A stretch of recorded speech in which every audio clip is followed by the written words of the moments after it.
Hi, this morning I have with me Jared Johnson, and he is my friend who is a financial planner and advisor. And the reason I wanted to meet with him is because so many of my clients, as we're talking about Medicare, also the subject around Social Security comes up. So Jared, kind of give us your title and what your expertise is.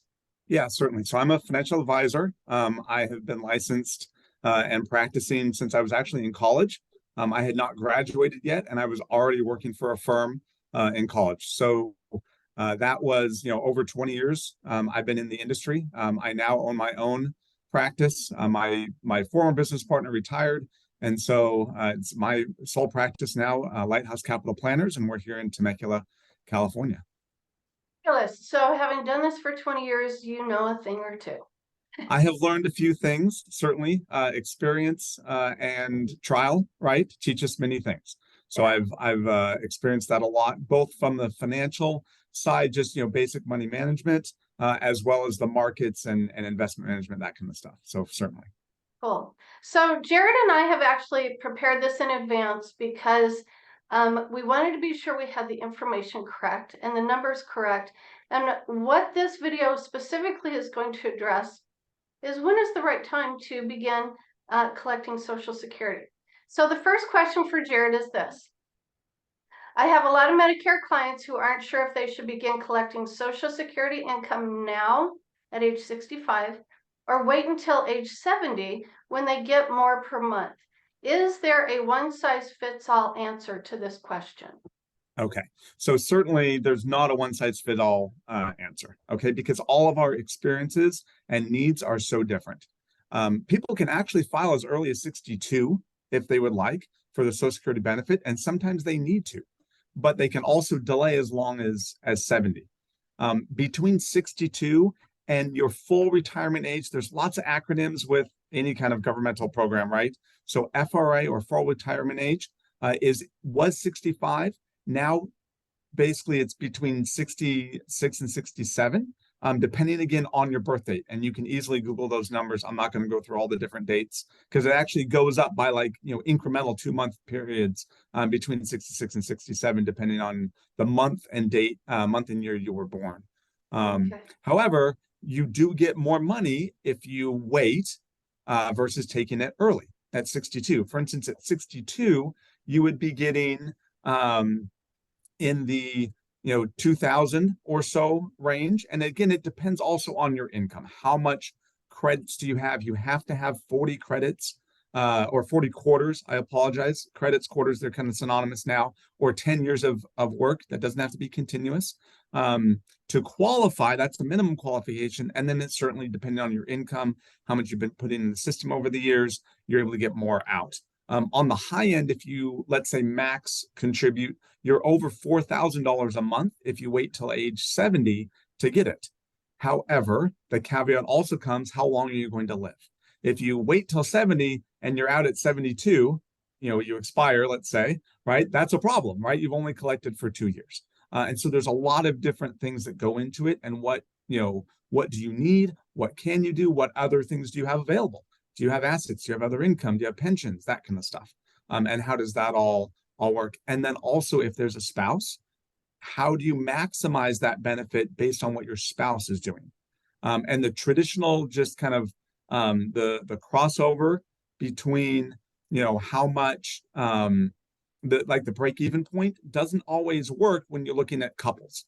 Right. Sometimes Okay. because you don't want to look at each person in a silo as an individual, but if there's a couple, there's some things you can do to maximize that as well. Okay. So what does the math look like? Because you talked about, the difference in age. So what does the math look like for the total lifetime amount received if someone begins collecting at age 66 versus age 70, assuming their life expectancy is 80 years old? Let's just, Yeah, look into the future, sure. identify an age that they're going to pass, and it's 80 years old. And so let's say the attained age benefit is 2,570. Mhm. Versus at age 70, the benefit is 3,289. So there would be, what, 4 years where they weren't collecting at all? Did they Yep. lose anything by waiting? So they don't lose anything by waiting. They certainly can gain more. We talked about that break even point. It's at about 11. ARP says 11 months or 11 years, 7 months. Okay. And so if you live until you are 81 and you collect at 70, you have now collected more money than if you would have started earlier and when you weren't getting it during those 4 years. And so that's kind of the looking at it. So if the longevity then is 85, right, if that's our life expectancy, then you would pick up more total dollars if you waited until age 70 to collect. Okay. Okay.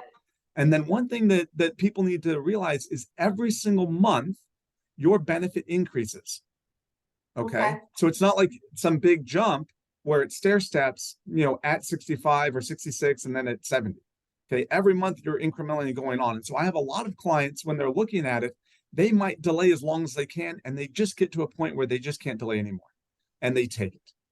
And you know Okay. what? They got more money than they would have taken it if they would have exercised that option last month, right? This month. Okay.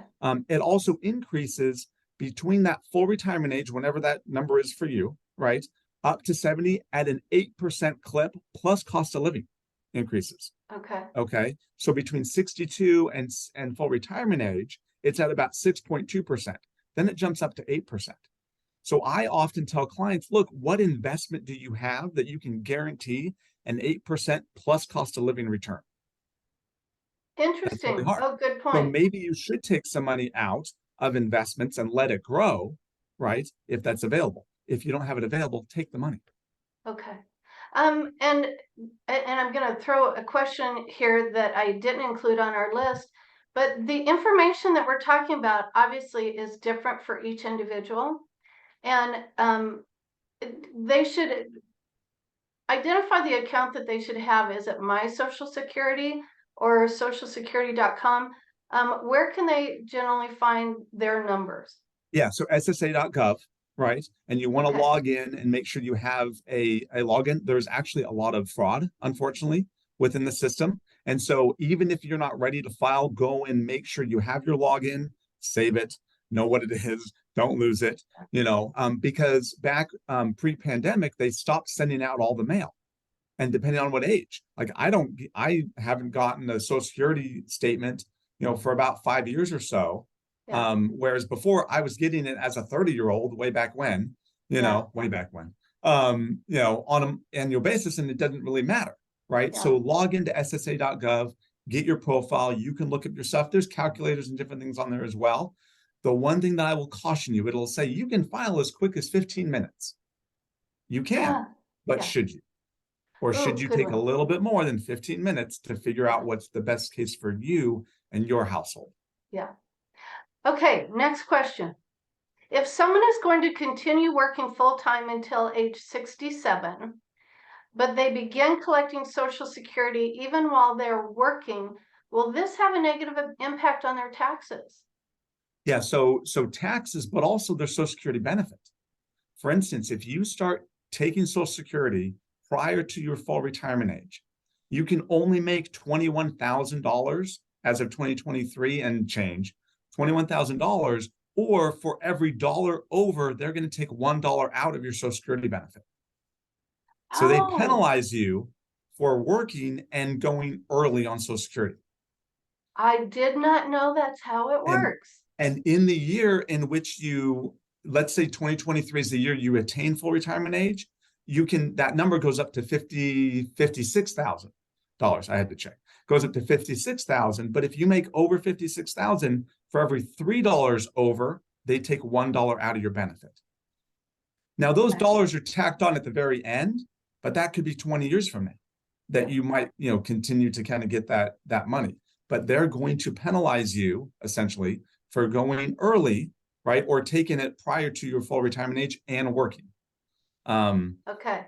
Yeah. And then from a tax standpoint, California is one of the only states, there's a few of them, but it's one of the only things that they don't tax. California does not tax Social Security.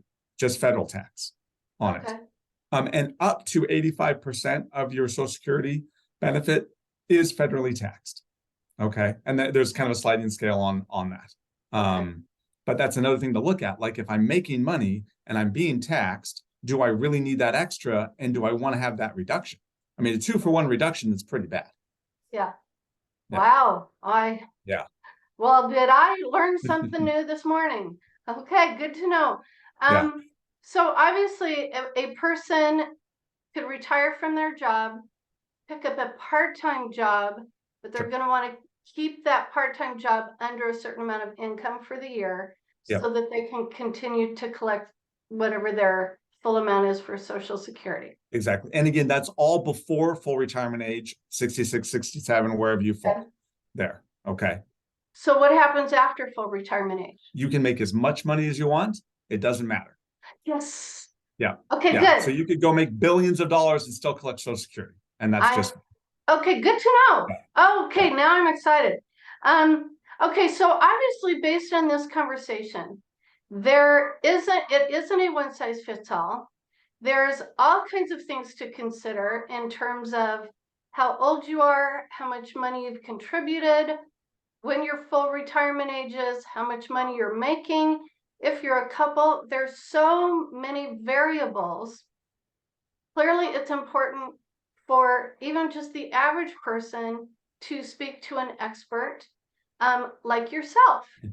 I know that Social Security is, always recommends making an appointment with Social Security, but I personally would feel more comfortable actually going to a financial advisor who is trained and has all the background rather than just going to somebody who's going to throw numbers at me.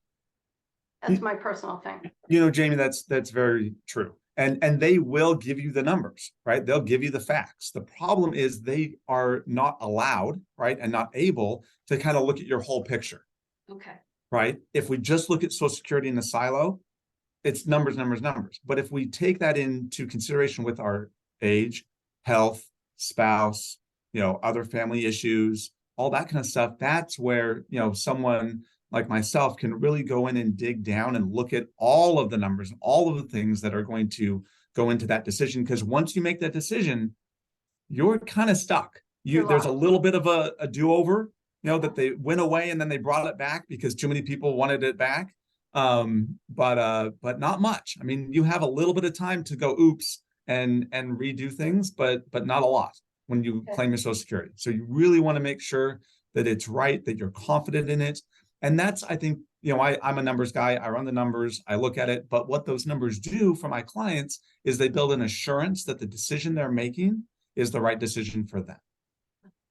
Cool. And that assurance, I think, is super important. If my clients wanted to reach you, what phone number should they call? Yeah, certainly. So it's just a local number. Our office is here in Temecula. It's 760-731-0489. That's 760-731-0489. My staff will answer and they can set an appointment. And I'm happy to meet, with anyone. I'll give anyone, 30 minutes of my time, whether it's phone, Zoom, in person. If they want to come to the office, I'm happy to sit down and chat with any of your people that you'd send my way, Jamie. Perfect. I would love that. Okay, thank you so much, Jared. This has been incredibly informative. Good, great. Take care. You too. Bye-bye.